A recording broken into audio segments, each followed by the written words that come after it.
Bonjour à toutes et à tous, bienvenue dans cette nouvelle masterclass organisée par l'école 3IS.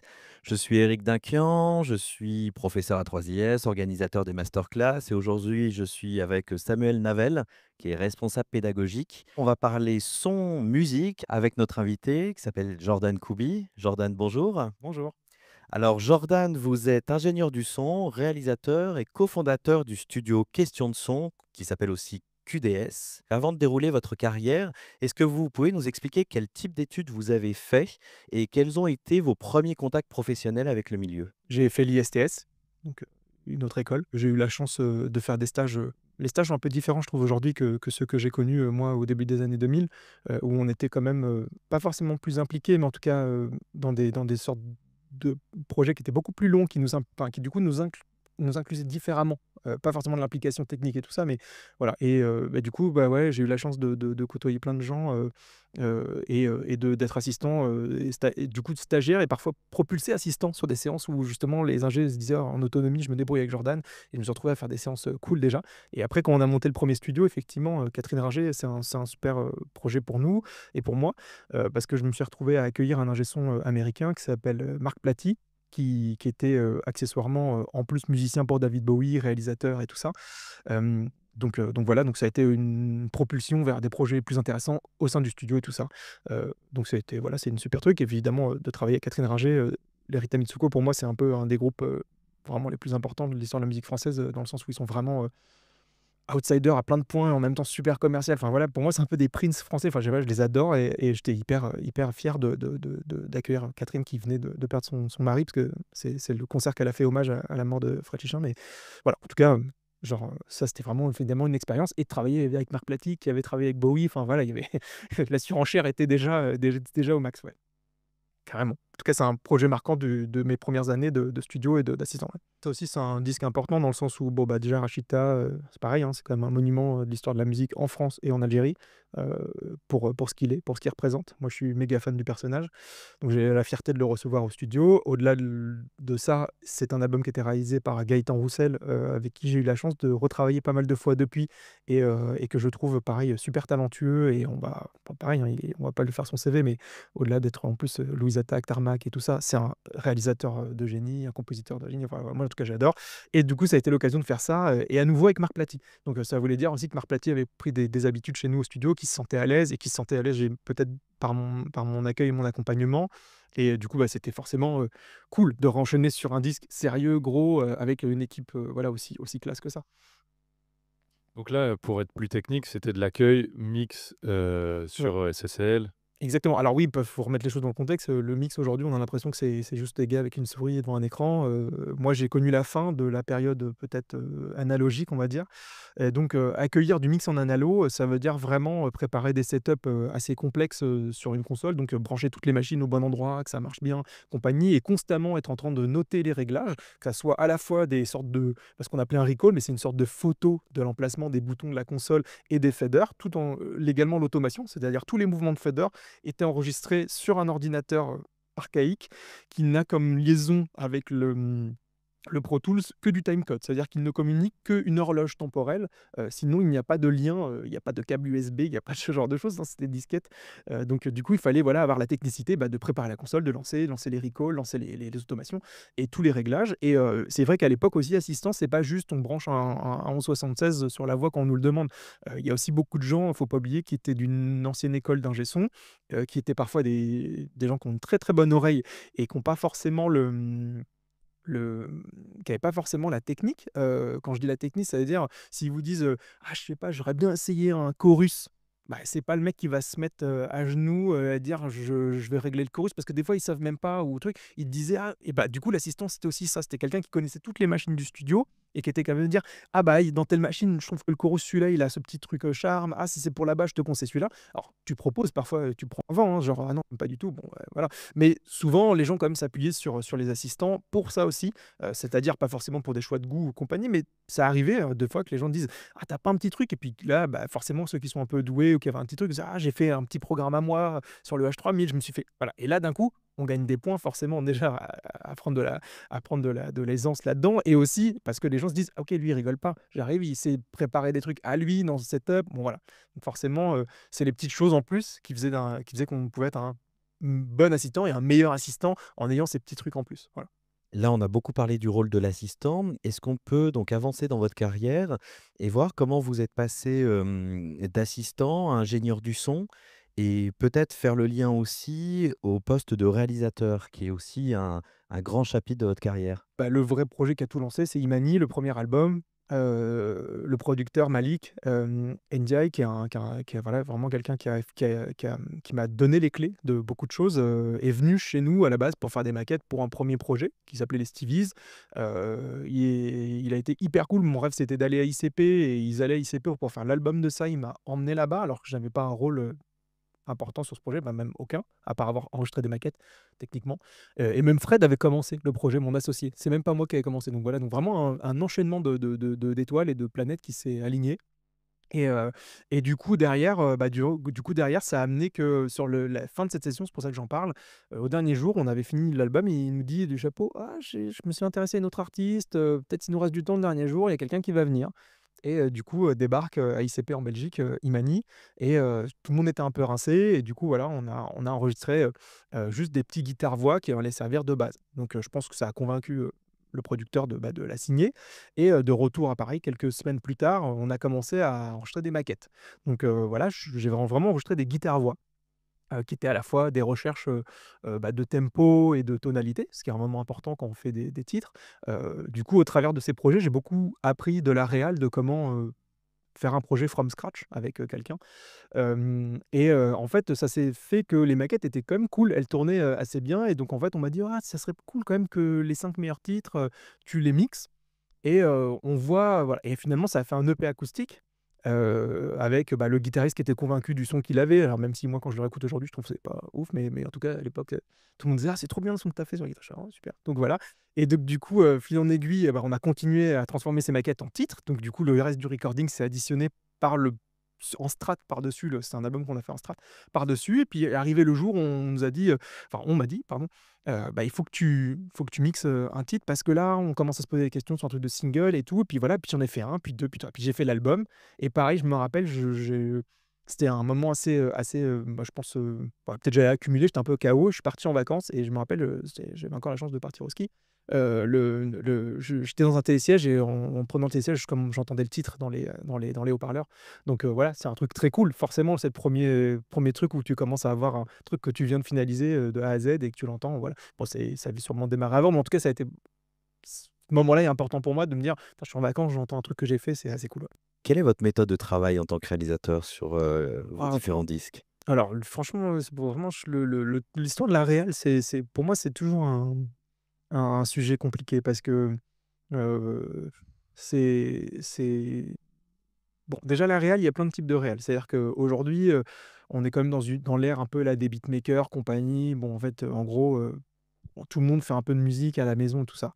Faut pas oublier que ça n'a pas toujours été ça, qu'il y a eu des gens comme Rick Rubin qui sont pas du tout musiciens et qui pourtant ont un CV, bah, qui met une tarte à tout le monde, hein, je pense il y a même pas de discussion. Donc du coup, c'est quoi être réalisateur? Est-ce que c'est juste, prendre une maquette et être capable de faire des arrangements dans un Logic Audio? Ou est-ce que c'est juste de se dire: «J'ai un projet et j'ai une vision de ce que doit être l'esthétique de ce projet et pour ça, je vais faire appel à tel musicien, telle personne, tel ceci». Des fois, ils vont au-delà de la musique. Il y a des gens qui pensent même un peu à l'esthétique du stylisme ou enfin à ce que ça représente l'imagerie, doit avoir un projet. Donc il y a tout ça.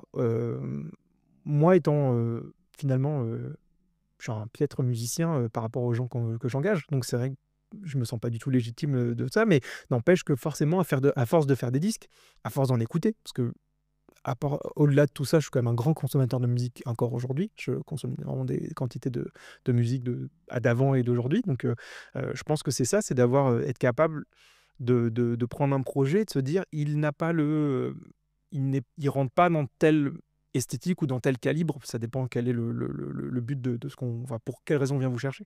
Voilà, donc la méthode de travail, moi j'ai appris, à partir des choses les plus simples. Donc j'aime bien partir des titres quand ils sont le plus épurés possible. Je trouve que quand on m'amène un titre qui est déjà hyper avancé avec, des batteries, enfin des choses très orienté, je trouve que c'est toujours difficile de se faire une idée et je préfère, récupérer des projets, beaucoup plus épurés sous forme de maquettes soit sommaires, soit vraiment guitare-voix, piano-voix, enfin n'importe. Voilà, donc après l'idée, bah, c'est de tout dépend, aussi de ce qu'on nous donne comme enveloppe. Parce que forcément, si vous avez, le budget de, faire des séances de travail, avec, je sais pas, par exemple, prendre, un super guitariste ou un super pianiste et de reprendre certains titres et se dire: «Voilà, ce titre-là, il est cool, mais est-ce qu'il y a pas mieux à trouver?» Et reprendre déjà comme ça en piano-voix, changer le tempo, changer la tona.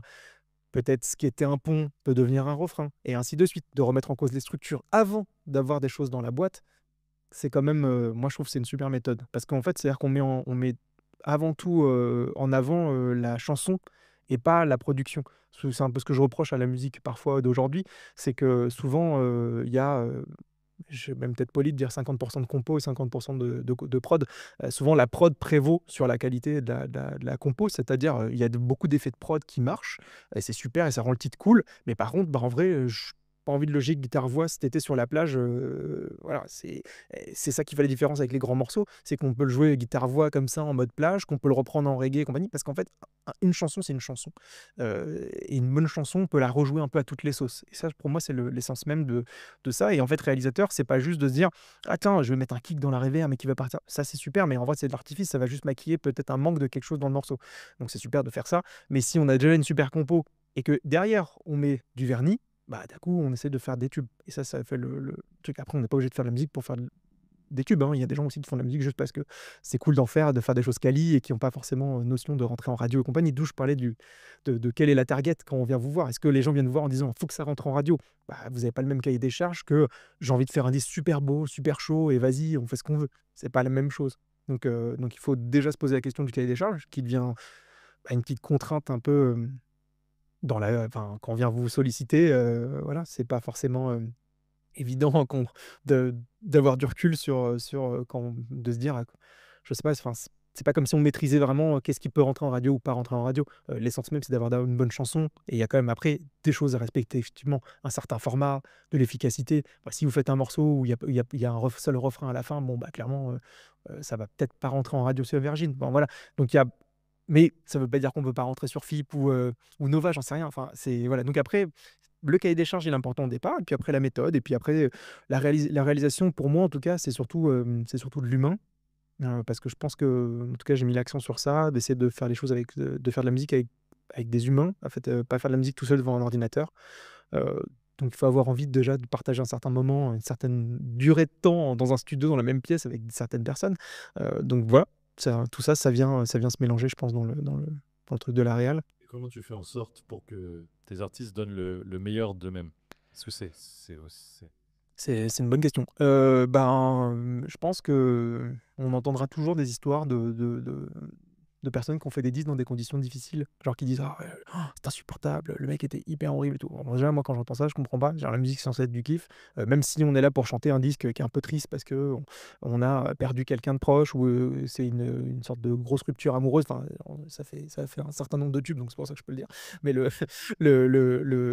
en tout cas, je pense que non, non, de se mettre d'avoir des conditions où les gens sont à l'aise et ils sont en confiance avec nous, avec le studio, enfin, avec ce qui se passe et ben, du coup, les gens, naturellement, je pense qu'ils donnent le meilleur d'eux-mêmes et alors forcément, si vous arrivez en plus à magnifier, certains titres qui, je dis toujours un peu ce truc-là, quand on démarre un disque, que ce soit en mix ou en réal, il y a des titres un peu, c'est un peu la Ligue 1, Ligue des champions et puis en fait, je dis toujours: «Ouais, attention, là, ceux qui, pour l'instant, sont les mieux, il y en a, c'est évident, ils bougeront pas.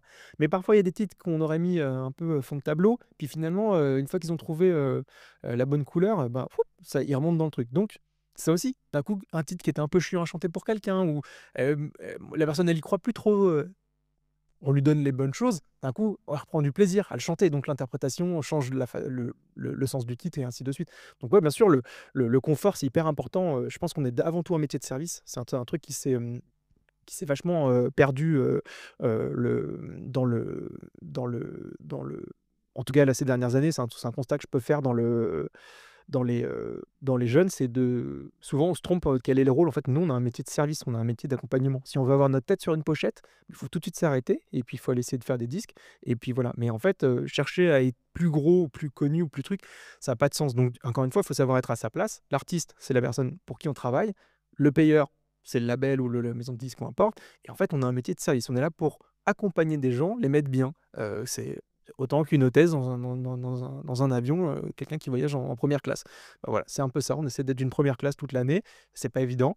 Et c'est un peu ça. Il faut essayer de mettre les gens au mieux. Et du coup, on revient à cette première question que vous avez posée tout à l'heure. On parlait d'assistant, le truc. Le profil psychologique, il est important d'être un peu caméléon. Il y a des gens qui attendent de vous d'être super baqués, câlinés, voilà. Et il y en a d'autres qu'il faut justement laisser un peu vivre et juste venir récupérer. Ça, voilà, on des trucs, c'est des choses qu'on découvre au fur et à mesure, des relations avec les gens, avec les artistes, et qu'il faut apprendre un peu à deviner parce que c'est pas écrit sur un écriteau lumineux de comment il faut interagir avec telle ou telle personne. Quels sont les disques, ou projets importants que vous avez menés en tant que réalisateur? Vraiment des projets qui sont chers, à votre expérience professionnelle ou même personnelle dans votre Ouais. travail? Dans les disques que j'ai réalisés, je pense qu'il y a un disque qui est pour moi, un peu, comment dire? Enfin, qui peut mettre le truc, c'est je me suis retrouvé en fait à avoir, les mains, les commandes d'un disque d'un artiste qui s'appelle Anthony Joseph, qui était déjà un artiste que moi-même dont j'avais acheté des disques, avant quoi. C'est-à-dire, j'avais acheté le vinyle de son précédent, enfin 2 albums avant. Et la chance se fait qu'ils sont venus d'abord enregistrer un disque, qui était réalisé par Michel Nedegello, une bassiste de génie, qui avait eu des gros albums dans les années 90 et qui a toujours des super beaux albums. Et donc ça a été une rencontre parce que déjà rencontrer quelqu'un dont on est fan, c'est fou. En plus pour faire un disque de quelqu'un que moi-même j'appréciais, donc c'était trop cool. Donc je me retrouve, projeté sur cette séance et en fait, bah, la bonne relation avec le label et l'artiste fait qu'au disque d'après, ils sont venus au studio.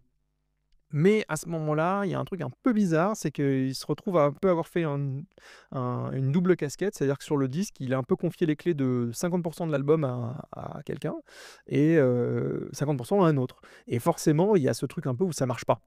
Il y a un truc qui se fait pas. Il manque une sorte de il manque le lion, il manque la petite épice et voilà. Et du coup, je me suis retrouvé à avoir les clés de ce projet, tout seul, à finir un peu à gérer le rythme des séances et ensuite après le mix et faire taper dans le gras parce que, bah, sinon ça avait pas de truc. Et du coup, c'est un disque qui m'a d'un coup, bah, là, on se retrouve réalisateur d'un disque, où, bah, on n'a pas forcément été là à dire: «Tiens, joue telle partie ou change telle note». Parce que là, on a affaire à des musiciens qui sont quasiment, voilà, c'est des jazzman, il y a pas on ne donne pas ce genre d'indication. Mais n'empêche que le résultat à la fin, c'est bien une synthèse de ce qui sort de ma tête. Puisque du coup, c'est des morceaux qui sont des jams hyper longues que j'ai cutés, donc j'ai édité des structures pour en faire des morceaux, heu, plus courts et ainsi de suite. Puis après, fait des trucs, mis des choses en avant, et puis fait des parties pris. Et donc voilà. Et au-delà de ça, le mix évidemment vient rajouter une couche de vernis sur ça. Donc ça, par exemple, c'est un projet qui était cool pour moi parce que, je me suis retrouvé à faire un disque, qui me plaisait, beaucoup, musicalement et qui m'a du coup, rendu aussi crédible auprès de ce label avec qui je bosse beaucoup depuis. Peut-être on peut vous parler aussi, vous pouvez nous parler de la relation de travail que vous avez avec Imani? Parce que je crois que vous avez, fait plusieurs projets ensemble, hein. Est-ce que c'est une collaboration qui s'étend dans la durée? Est-ce que vous pouvez nous en parler? Ah oui. Pareil donc, Imani, elle est arrivée au studio comme je disais, même pas, à ICP, à l'époque on voilà pour quelques maquettes, puis ça s'est transformé en maquette dans mon propre studio, puis ça a fait cet album. Et bah, je pense une relation, déjà d'amitié et en plus d'une relation d'amitié, une relation de confiance, qui s'est créée. Parce qu'en fait, suite au succès de ce disque, qui s'est fait, comme un ricochet, c'est assez marrant parce qu'à l'époque, le disque il a pas marché en France tout de suite. Il est monté dans les charts, il me semble, pas me s dire bêtise, mais genre en Grèce, puis en Allemagne, un peu comme une sorte d'effet ricochet. Puis en fait, à un moment, les alertes, des des gens disent: «Mais attends, c'est quoi? Il y a une artiste française qui passe en radio, et qui fait de la rotation à fond», et donc comme un effet boomerang, c'est revenu en France. Donc c'est marrant parce elle a d'abord fait une tournée dans ces pays-là, elle est revenue, elle a fait un carton en France et puis après ça a redéclenché dans les pays, plutôt, de l'Est, donc la Russie, Pologne et tout.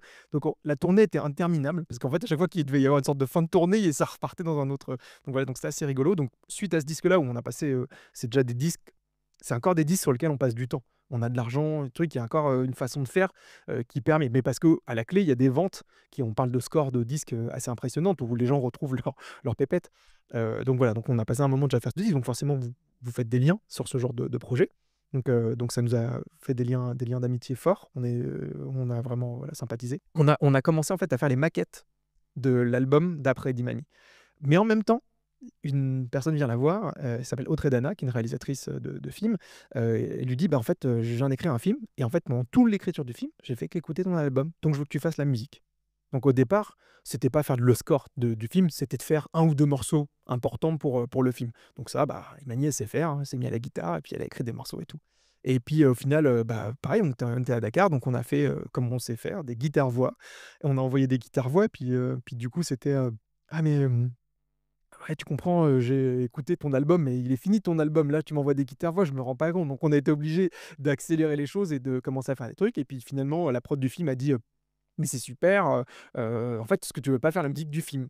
Et donc on s'est retrouvés à être projetés sur une musique de film. Donc on a fait la BO d'un film qui s'appelle «Sous les jupes des filles» où il y a eu un certain nombre de titres très cool et Imani avait pas envie de tout chanter parce qu'elle était sur un truc où c'est un film de femmes et donc elle s'est dit: «Bah, je vais inviter que des femmes». Donc on s'est retrouvés à repartir sur plusieurs voyages, hein, à Dakar où le producteur avait créé un studio et accompagné de plein de chanteuses et on a fait plein de choses, plein d'harmonies, plein de trucs et chaque fille a eu un morceau solo. Donc voilà. Et dans la petite histoire, en fait, c'est, bah, il y a un piano-voix, dans le morceau qui s'appelle «Don't Be So Shy» et qui correspond à une scène du film et le hasard fait que des remixeurs, des pays de l'Est, hein, il me semble de Russes ou quelque chose comme ça, on en fait un remix parce que, bah, forcément, ils se sont retrouvés à avoir un morceau qui était suffisamment dépouillé pour pouvoir utiliser l'acapella et la base harmonique qui était, bah, pas gênante pour rajouter un beat, une basse et tout ça. Et voilà, ça a fait un tube, qui a cartonné. Donc forcément, ça a repropulsé le truc. On nous a dit genre: «Ouais, faut se dépêcher là, faut faire un nouvel album» et donc nous voilà repartis sur le en plus de cette BO derrière sur un album, voilà qui était super cool et donc voilà, si on met tout ça bout à bout, vous voyez le temps qu'on passe à être ensemble. Donc forcément, faut bien s'aimer, pour pouvoir faire ce genre de choses et puis on a fait plein de maquettes où je veux dire, on était dans une maison, il faisait 42 degrés. Là, vous faites du studio en maillot de bain et en tongs, hein. Je veux dire, l'intimité, elle a ça y est, on a tout donné, hein. Donc voilà, c'était super et voilà, du coup, l'album d'après, on a tout maquetté à Dakar. Par contre, on l'a enregistré à Question de Son qu'on connaît actuellement, celui du Faubourg Saint-Denis et voilà, puis après ça s'est enchaîné et elle a renchaîné la tournée. Comme la tournée supportée à la fois par ce tube remixé, puis ce disque était cool, ça a fait une tournée vraiment top. Le producteur s'est dit: «Ouah, ça serait con de pas clôturer autant de dates par une capta». Donc me voilà dans le voyageur à l'extérieur du Casino de Paris à enregistrer, 2 soirs de live, dans un énorme camion régie, voilà, pour finalement mixer aussi cette version live. Donc ça nous amène déjà à 4 albums et à un moment, bon, elle a eu des enfants et tout, donc elle a voulu faire un petit break et que je pensais qu'il allait durer un peu plus. Et ensuite, elle s'est dit: «Non, mais j'ai envie de revenir avec un spectacle, j'ai pas envie de m'embêter, à faire des compos parce que là, j'ai pas la tête, j'ai pas l'énergie». Donc elle s'est dit: «Je vais faire un spectacle avec 8 cellos, 8 violoncelles pardon, et 2 reprises». Parce qu'elle avait pas envie de se repasser par cette étape de faire des maquettes, voilà et du coup, bah, je me sentais pas concerné parce que je pensais que ça allait être qu'un spectacle. Mais forcément, bah, pour promouvoir le spectacle, pour l'appuyer, pour qu'il existe et tout ça, bah, ce serait pas mal de faire un disque. Et nous voilà repartis sur un disque. Donc on a fait cette expérience qui était folle, d'enregistrer un album, entièrement fait à partir de violoncelle, que ça soit les rythmiques, les basses, l'harmonie, enfin tout est intégralement fait au violoncelle et voilà, donc ça c'est le dernier album qu'on a fait, ensemble, voilà, qui s'appelle Vodocello. Voilà, donc ça fait quand même 5 albums, donc c'est pas mal. Vous pouvez nous parler d'autres disques? Parce qu'on parlait de Fada Freddy qu'on a vu, rapidement. Est-ce que vous pouvez, développer sur, Ouais, ce projet? bah, Fada Freddy, c'est pareil, c'est une autre expérience pour moi, bah, marquante, j'imagine, dans la vie d'un ingé son. C'est vraiment assez atypique, hein, donc le producteur vient me voir et il me dit, «J'ai ce chanteur que je connais depuis toujours, qui est Fada Freddy, au-delà d'être connu aujourd'hui pour, sa carrière solo, il est quand même un des premiers rappeurs de l'Afrique de l'Ouest. Il était dans un groupe de rap qui s'appelait Daraji, qui bon, vous êtes jeune maintenant, mais moi à l'époque, quand je m'intéressais, à cette musique-là, le rap et tout, le seul groupe de rap africain qu'on connaissait, c'était le sien. Donc c'est pareil, encore une fois, je me retrouve à rencontrer Fada Freddy, que moi j'ai vu passer en me disant: «Ah, c'est fou, il y a un groupe de rap sénégalais». Bon voilà, donc c'est hyper cool aussi d'avoir l'occasion de le rencontrer. C'est un humain, qui est une véritable lumière, quand il est dans la pièce, vraiment, vous sentez une véritable présence de joie. C'est vraiment quelqu'un de très cool Et du coup, il chante magnifiquement bien, en plus d'être un rappeur. Malik se dit, là, on est dans un moment où ce mec-là, il faut le crédibiliser, il faut le truc. Il va pas chercher à lui faire des compos. Il va en fait faire une sélection de chansons qui sont que des reprises, mais qui sont pas forcément des reprises de tubes connus. Au contraire, il va faire une sélection de chansons atypiques avec des trucs. Et l'idée et le fond du projet, c'est de faire un album entièrement fait à la voix ou avec le corps. C'est-à-dire que tout ce que vous entendez, ça a été, que ça soit le kick, la basse, les charlets. C'est un mélange de beatbox, de percussion corporelle. La basse, c'est quelqu'un qui du coup, bah, à l'organe, hein, c'est quelqu'un, qui est une vraie basse en voix qui vient, hummer certaines lignes de basse. Voilà, alors après, le projet, ça a été de traiter ces voix pour qu'elles ressemblent à finalement aux sources qu'elles étaient censées imiter. Donc c'est assez marrant parce qu'au final, en disque, il y a plein de gens qui passent complètement à côté de la notion que c'est un disque qu'on a fait, avec finalement un seul micro et que des humains. Alors qu'en live, évidemment, c'est marquant et d'où le fait qu'il ait eu un plus gros succès sur le live. Et voilà, ça a donné pas mal de choses magnifiques parce que c'est magnifique à voir, de voir ce live fait par 5-6 personnes vocales, c'est super. Donc c'est un disque hyper intéressant parce que je me suis retrouvé avec de la matière atypique, parce que globalement, vous avez beau taper sur ce que vous voulez pour faire le truc. Ça sera plutôt médium, ou en tout cas, il y a pas de vrais aigus, il y a pas de vrais graves, hein, donc c'est voilà, donc il a fallu faire et improviser, trouver des outils, détourner certains trucs et là, c'est encore des disques que je fais, intégralement en analo, en termes de mix. Donc la basse, elle passe dans des pédales, dans des octaveurs, voilà, tout est fait à l'ancienne, c'est assez cool. C'est un disque que je prends du plaisir à réécouter quand il passe dans une playlist, ouais, qui passe, c'est un truc ouais, que j'aime bien réécouter. Je me dis, ça me rappelle beaucoup de bons souvenirs à la fois dans l'enregistrement qui était comme folklorique au possible et le mixage qui était une véritable, bah, il a fallu un vrai challenge. Qu'est-ce qui a fait que du coup, justement, tu te retrouves principalement à faire de la musique acoustique et qu'est-ce que tu penses quelles qualités, sont importantes justement pour, quelle sensibilité? Bien sûr. C'est une bonne question. Franchement, ça a pas été, forcément un calcul précis, mais clairement, j'avais pas du tout envie à un moment où on a commencé à, bon, déjà, faut imaginer quand même que suite au disque d'Imani, qui est mon premier disque qui me lance, qui me met un peu en avant, le monde de la musique en France est un peu quand même un petit peu bête, hein, et qu'est-ce qu'ils se disent? «Bah tiens, Jordan, tiens, tu veux pas travailler sur Ayo? Tu veux pas travailler sur Kezia?» Vous avez pas l'impression de me donner un peu les mêmes disques quand même? Enfin, même si j'étais très, très fier de travailler avec Kezia et de travailler avec Ayo, hein, je sans critique, mais je me disais: «En fait, faut pas aussi que je m'enferme là-dedans». Parce que d'un coup, c'est genre: «Ouais, tu fais de la black folk, super, mais en fait, il y a 4 artistes, donc une fois que j'aurai fait le tour, j'aurai plus de boulot». Donc du coup, on maîtrise pas forcément ces trucs-là, hein. Mais au même moment qu'on commence à voir son nom qui peut-être un moment, peut tourner auprès de quelques personnes, parce que finalement, avoir du boulot, hein, c'est pas de connaître tous les gens de toutes les maisons de disques, hein. C'est quelques personnes, vraiment, ça suffit, pour, déclencher en tout cas les débuts. Et on m'a proposé quelques fois des disques en me disant: «Mais pourquoi tu fais pas un petit essai sur un truc et tout?» Et je me sentais pas du tout en adéquation avec la tournure que prenait à la fois la pop et l'urbain, c'est-à-dire, trop d'autotune. Moi, j'ai trouvé un moment que tous les beats se ressemblaient avec un peu une base d'afro-trap, afrobeat, avec tout le monde un poum kapouka pou, tu là: «Pff, ouah, je peux pas». En fait, j'y arrivais pas, et pourtant mes potes, je voyais des gens qui s'émancipaient là-dedans, qui commençaient à me dire: «Ah ouais, moi je gagne bien ma vie», qui gagnaient, quasi, sans donner de tarif, mais bon, en tout cas, au moins le double de ce que je prenais pour un mix. Je me disais: «Ah, est-ce que c'est pas eux qui ont raison?» Et en même temps, c'est toujours ce truc de dire, moi je fais un disque et je retourne chez le disquaire chez qui j'allais quand j'avais 13-14 ans, avec qui je suis toujours pote, et quand j'arrive dans les étals, il y a des disques que je fais. Bah, c'est ça en fait que je veux. C'est au final de me dire, moi je voudrais que le jeune que j'étais moi à l'époque, il achète ce disque-là. Peut-être un jour il en retourne 5 ou chez lui, il se dit: «Attends, c'est le même Guignolo qui a tout mixé». Ouais, ça me fera plus kiffer, même s'ils en ont vendu 500 de chaque. C'est voilà, ça me fera plus délirer que de dire: «Ah, j'ai fait un tube qui est passé, pendant, 1 an en rotation, sur toutes les plages», heu, c'est voilà, il y avait ce truc-là, donc voilà, et l'attirance aussi parce que comme je venais aussi techniquement et musicalement, je venais de musique programmée et tout ça, je trouvais qu'il y avait un défi beaucoup plus important à enregistrer une batterie, enregistrer un piano, enfin, voilà, il y a beaucoup plus d'adrénaline pour moi à faire des prises live qu'à être là à mixer des beats où il y a le même kick pendant 4 minutes. En fait, bah, je vois des mecs mettre des fois, pas beaucoup de temps à mixer un titre et je me dis: «Bah, c'est marrant, c'est cool, mais c'est pas le temps ou le truc, c'est juste, en fait, ils ont pas d'adrénaline parce qu'en fait, c'est quelque chose de plus truc». Et attention, je juge pas la musique, hein, c'est vraiment un ressenti. C'est-à-dire que chacun fait ce qu'il veut et tout ça, et attention, hein, si vous me demandez mon top 10, il y a forcément des disques de hip-hop dedans. Donc j'ai encore cette truc, mais moi, j'avais pas envie de faire ça. J'avais pas envie de mixer ça, j'avais pas envie d'enregistrer ça et de toute façon, ça s'enregistre quasiment plus en vrai, hein, donc parce qu'à la limite, Tribe Called Quest allait en studio pour déverser des MPC et il y avait un peu d'additionnel, mais aujourd'hui, bon, les gars, ils vous amènent des instrus, faits sur Fruity Loops et puis voilà, quoi. Enfin, Eiffel Studio maintenant. Du coup, non, je pense qu'il y avait une véritable attirance pour le défi, pour l'adrénaline et aussi un truc humain. C'est-à-dire que je pense que l'enregistrement, c'est le dernier truc qu'on a d'humain dans ce métier. Je mixe, beaucoup seul, malheureusement, parce que il y a des gens qui viennent, hein. Actuellement, je mixe un projet où l'artiste est là. Je mixe beaucoup seul, il y a beaucoup de gens qui viennent pas, pour des raisons des fois de distance, de déplacement ou simplement de planning. Mais du coup, bah, la prise, c'est le dernier truc qui nous reste, d'humain, où on partage, où on vit quelque chose de sincère. Et du coup, encore une fois, de l'adrénaline. Quand je disais là, il y a pas longtemps, je fais des prises, il y a 22 musiciens, bah, faut pas se rater. Parce que réunir 22 musiciens pendant une journée, le cachet, l'organisation, enfin, qu'est-ce que ça représente? Vous avez pas le droit à l'erreur. Donc voilà, ça c'est un truc qui m'excite, forcément.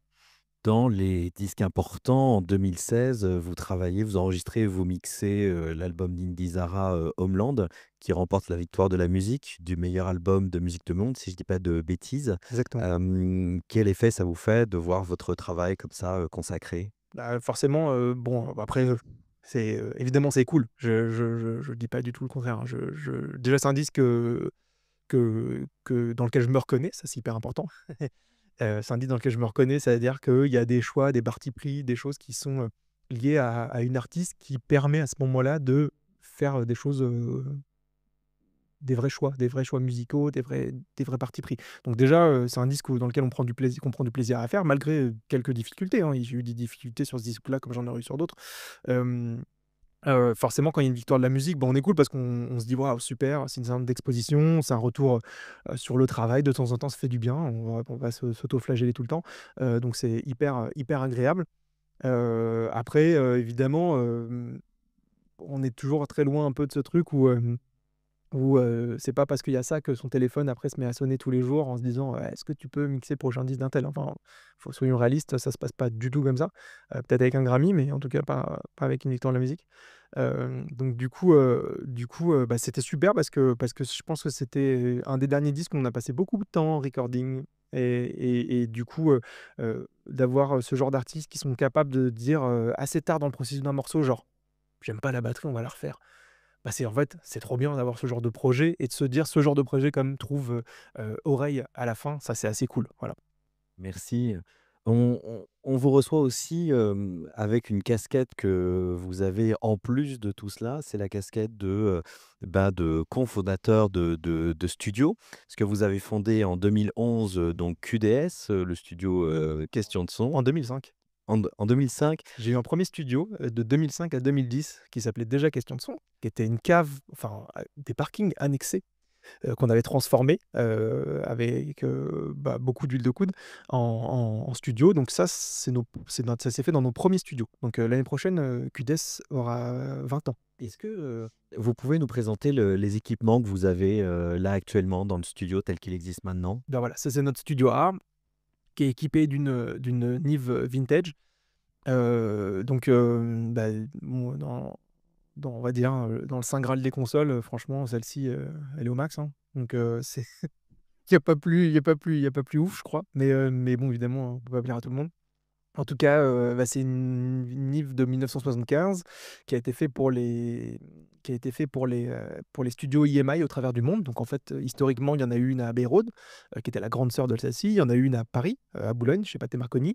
Il y en a eu une chez Electrola en Allemagne, voilà. Donc on trouve les grandes sœurs, ça c'est les grands formats, les formats 36 voix et les petites 24 comme la mienne, elles ont été faites dans les studios, bah, de EMI qui est un peu plus petit, Mexico, la Nouvelle-Zélande, Madrid et voilà. Donc j'ai eu la chance de récupérer celle de Mexico, que j'ai découvert, voilà, par, par un coup de chance et après un an d'aller-retour, de négociations, avec Fred, on a décidé de partir, d'un coup de tête, 3 jours à Monterrey, c'est pas Monterrey aux États-Unis, Monterrey, au Mexique, hein, plus haut taux d'enlèvement, du monde.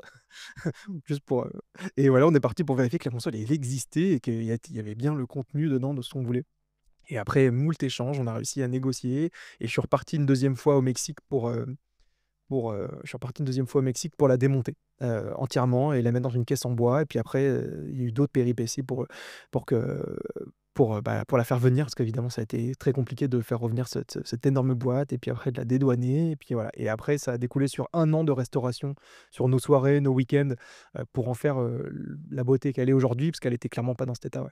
Quel autre équipement vous avez Ouais, dans votre studio? on a trop. On en a trop. Là, on est dans le studio B tel qu'il est actuellement. C'est-à-dire que j'ai refait le studio B en novembre, en novembre, suite à la vente de ma SSL et du coup, je me suis fait une config, qui est le B aujourd'hui, c'est quasiment ma cabine à moi. Je suis quasiment, l'utilisateur de cette cabine à plus de 90. Et du coup, voilà, on voit, la cabine telle qu'elle est maintenant configurée. Donc c'était vraiment, j'avais envie de retrouver un peu l'essentiel de comment je travaillais et ça n'a pas été évident parce que j'avais une façon de me servir de la console, même si je m'en servais plus de façon traditionnelle, je m'en servais encore comme une sorte de sommateur un peu particulier. Et donc je suis encore en train d'aujourd'hui de travailler sur le sujet. Je suis parti sur la solution d'avoir des 2 sommateurs là pour l'instant, mais c'est quelque chose que je suis en train de que j'ai en projet, que j'ai déjà bien avancé, mais voilà. Du coup, bah, on voit, j'ai pas mal de périphes, hein, j'ai beaucoup de choses. L'idée, c'est d'avoir des couleurs. Je suis assez fan, des reverbs analogiques, donc j'en ai un paquet, plus toutes celles qu'on voit pas parce qu'elles sont en salle des machines. Vous avez une troisième régie de mixage en surround, en Dolby Atmos, si je dis pas de bêtises. Alors moi, ma question, c'est, on a vu par le passé des tentatives de mixage, en surround, je me souviens de Disk qui était sorti en 5.1, mais ça a toujours été, de mon point de vue, moi je ne suis pas aussi spécialiste, que vous, des espèces de sorties de niche et qu'est-ce que vous pensez de la pertinence de continuer à travailler dans le surround, dans le Dolby Atmos, alors qu'on consomme quand même beaucoup la musique au casque de manière stéréo? Bah, justement, je crois que c'est ça à la fois le défi et l'intérêt du Dolby Atmos, c'est qu'en fait, c'est la première fois qu'on a une technologie où entre guillemets la logique, c'est qui peut le plus, peut le moins.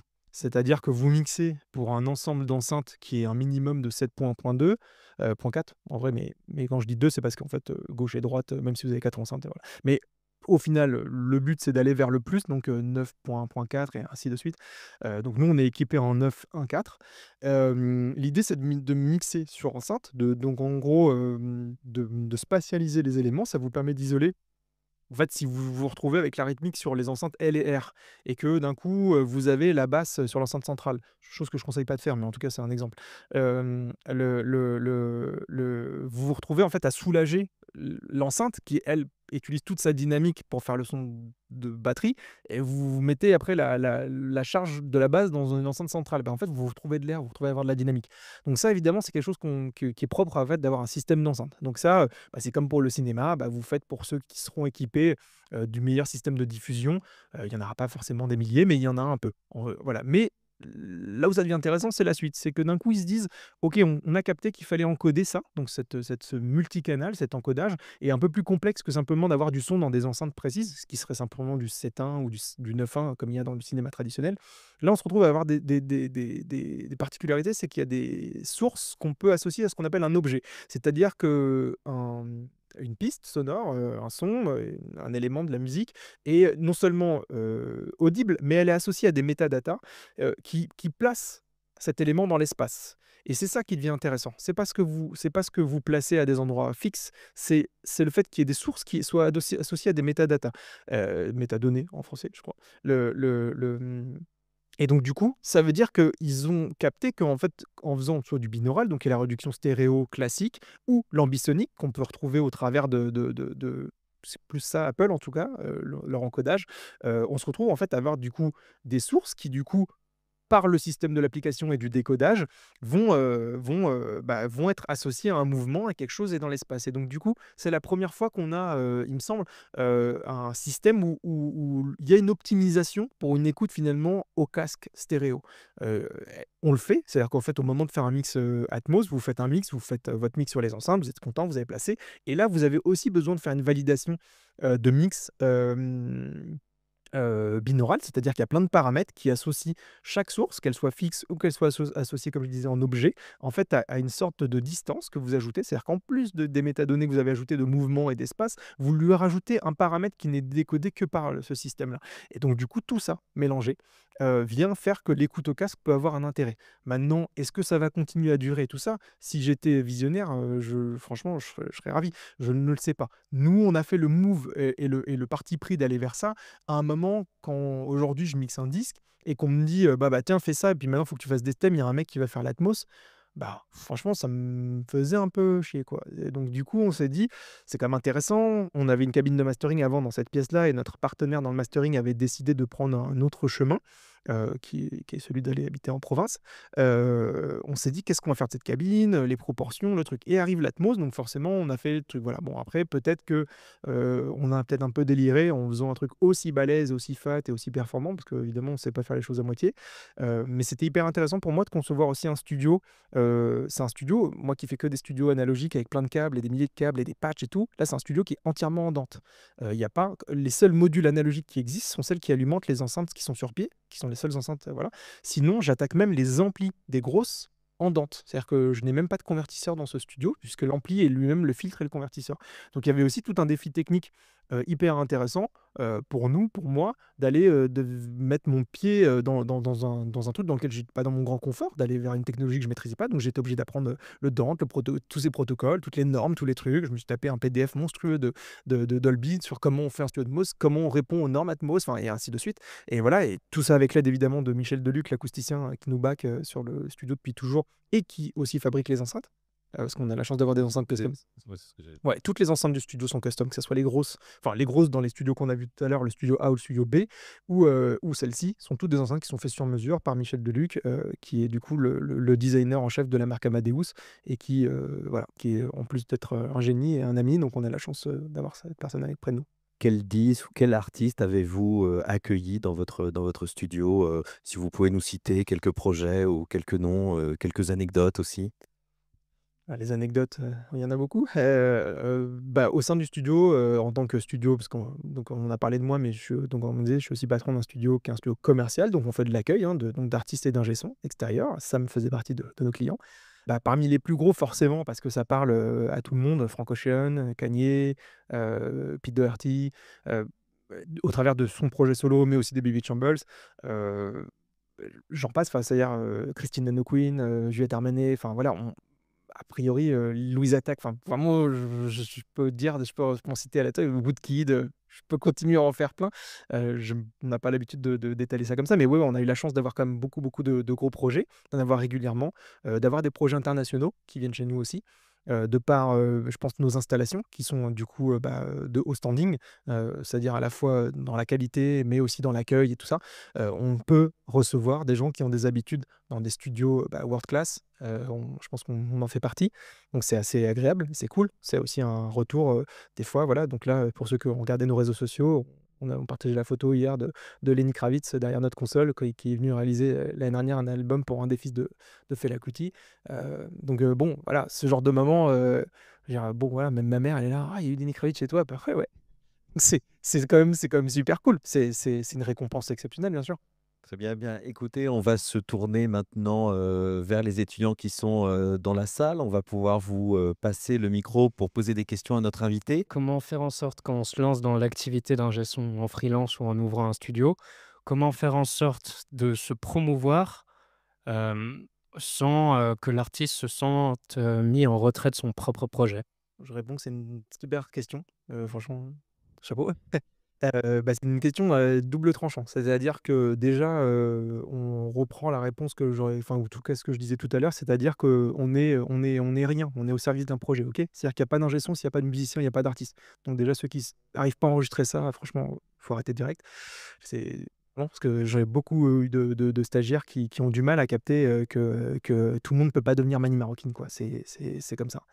Voilà. Du coup, en fait, tu mets le doigt sur quelque chose qui a été, un vrai sujet pour nous, c'est-à-dire qu'on a tout fait pour mettre les gens à l'aise, en fait. C'est-à-dire, au détriment, au départ même de nos carrières respectives. C'est-à-dire qu'on s'est concentré, sur le fait que l'accueil, et la qualité du studio devaient être au top tout le temps, quelles que soient les conséquences. J'entends par là, de la vie privée, c'est-à-dire que les gens qui se posent des questions, ça veut dire être 15 heures par jour au studio pendant des années, pas de week-end, pas de vacances. J'ai perdu beaucoup de copains, de petites copines. Franchement, je pense que ma famille, m'adore, donc ils m'ont pas encore renié, mais enfin voilà, il y a des moments où je m'en veux, je me dis: «Putain, mais en fait, je vois personne, je fais rien». Enfin voilà, il y a plein de moments qui sont des moments très difficiles parce qu'on fait tout pour le studio, vraiment tout, tout, tout pour le studio, au point qu'on s'est parfois, minoré, et on a oublié même nous de se dire qu'en fait, il fallait qu'on pense à un moment à exister en dehors, et donc en fait, à un moment, c'est rigolo, c'est une super question vraiment, à un moment, je me rends compte que dans les téléphones des gens, je m'appelle question de son.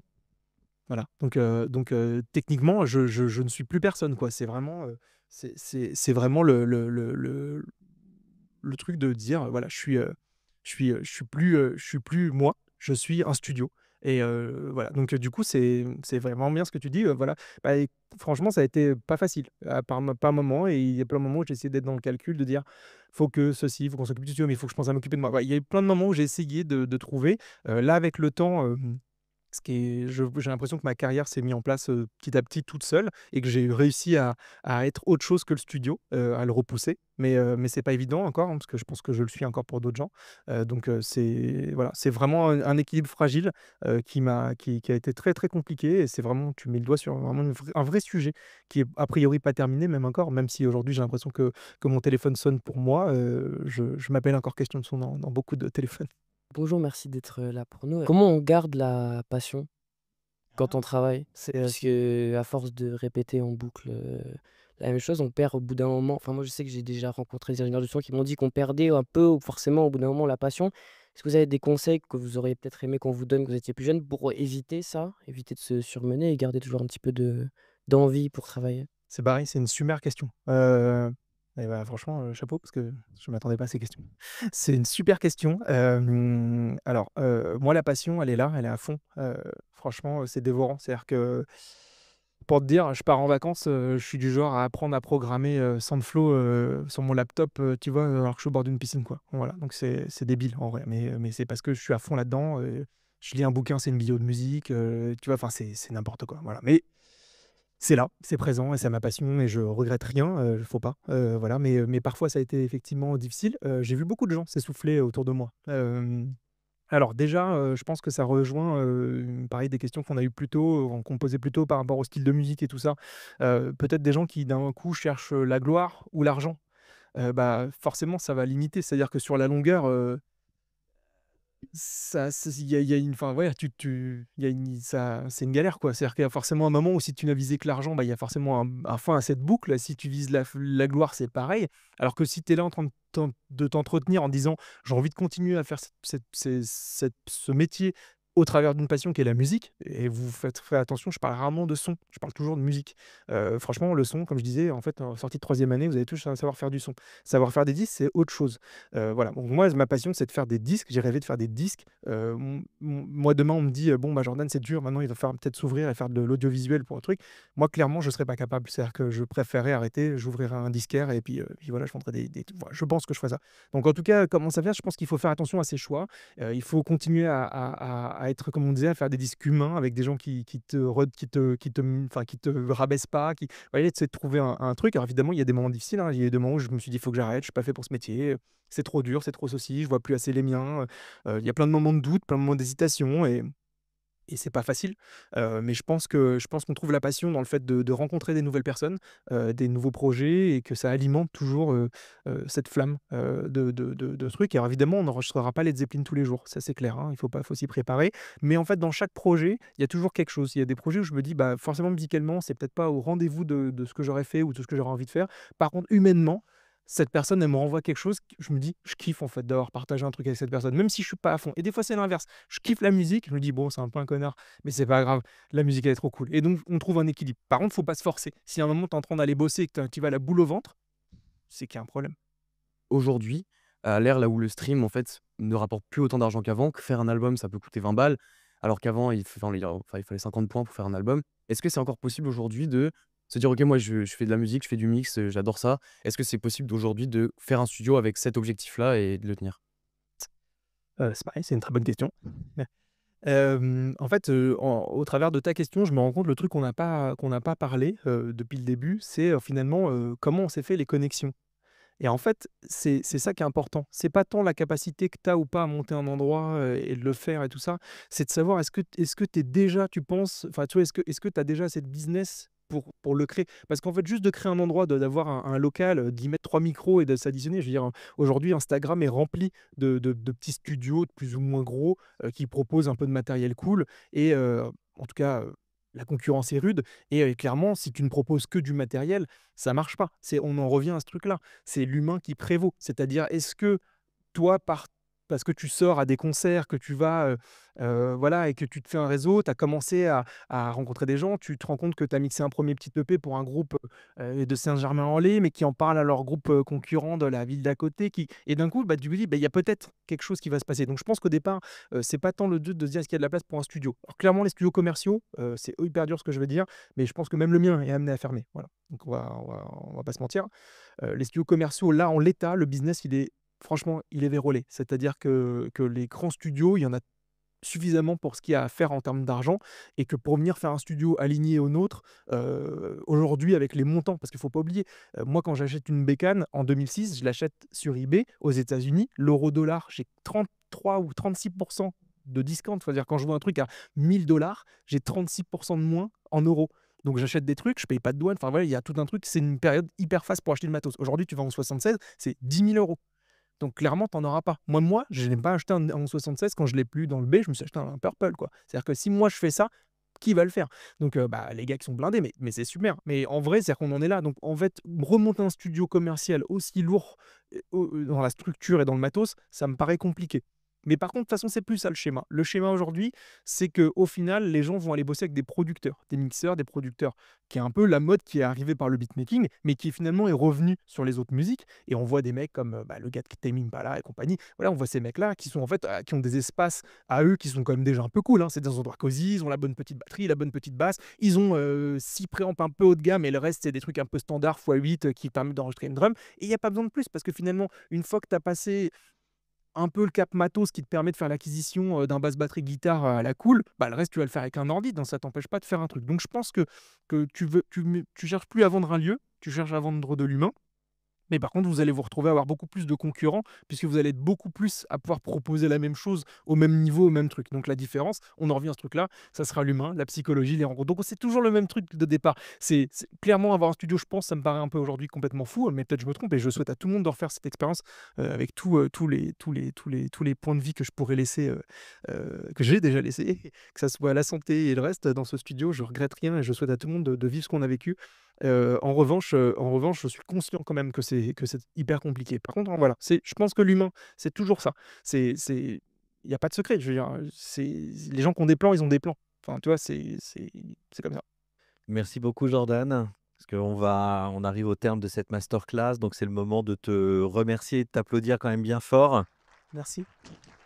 Merci, vraiment merci d'avoir accepté notre invitation. Enfin, ça a été un moment très important pour nous.